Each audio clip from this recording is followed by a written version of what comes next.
Hi guys, ako nga pala si Josa Malinaw, laking Bisaya ako.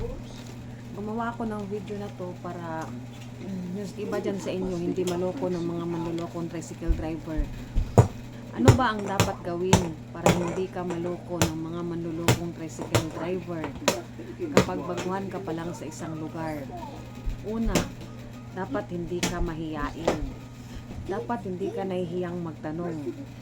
Pagbaba mo pa lang sa terminal, dapat nagtatanong ka na doon sa mga tao doon kung sino yung mga nakikita mo doon na nakaupo o mga tao dyan sa terminal na may tindahan. Dapat dyan ka magtanong kung magkano ang pamasahe, kung saan ka papunta, para alam mo na agad kung magkano ang bibigay mo sa driver.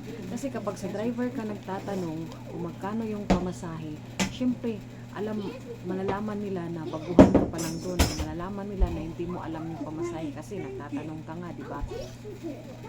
Kasi merong ibang mga tricycle driver na na manluloko, kapag alam nilang baguhan ka, kahit 20 pesos lang yung pamasahe, ginagawa nilang 50 pesos kahit ang lapit-lapit lang naman. Kaya para hindi ka maloko, magtanong ka na agad sa mga tao dyan sa terminal. Pag sinabi sa'yo 15 pesos lang pamasahe, pagpara mo pa lang ng tricycle, hindi ka na magtatanong kung magkano ang bibigay mo. Kasi alam mo na 15 pesos lang yung pamasahe papunta doon sa pupuntahan mo. Kaya pagbaba mo, bibigay mo na lang yung 15 pesos. Hindi ka na tatanungin ng driver, hindi na sabihin sa'yo na, "Ma'am, sir, kulang yung pamasahe mo," kasi alam nila na 15 pesos lang talaga yung pamasahe. Kaya wag talaga tayong magpaloko kasi walang manloloko kung walang magpapaloko. Yun lang guys, sinishare ko lang yun sa inyo kasi ilang beses na talaga ako pumunta sa isang lugar. Kahit alam ko yung pamasahe, 15 pesos lang, ginagawa nilang 25, 30 pesos. Kaya sinasabi ko na, "Kuya, 15 pesos lang naman yung pamasahe dito, taga dito ako."